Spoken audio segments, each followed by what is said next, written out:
অনেক প্যারেন্টসরা সবসময় বলে না যে আমার কাছে ছেলে হোক মেয়ে হোক দুইটাই সমান। আপনার ছেলে না মেয়ে? মেয়ে একটা। মেয়ে।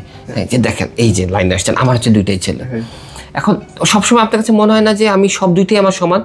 একটাই সমান, হ্যাঁ, যেটা আছে সেটাই। মানে ছেলে হোক মেয়ে হোক দুইটাই সমান না? অবশ্যই না। না। কেন? যে সংসারে দুইটা, একটা ছেলে একটা মেয়ে থাকবে, সেই বাপ মারা দেখবেন তারা কি পরিমাণ কেয়ারিং মেয়ের জন্য বিভিন্ন খেলনা বলেন, কাপড় বলেন, সব কিছু ছবি তুলে দেখেন কত সুন্দর সুন্দর পোস্ট নিয়ে। আর ছেলে অলওয়েজ ল্যাংটা, অলওয়েজ ল্যাংটা। আপনি প্রত্যেকটা ছেলের একটা করে ল্যাংটা ছবি দেখবেন।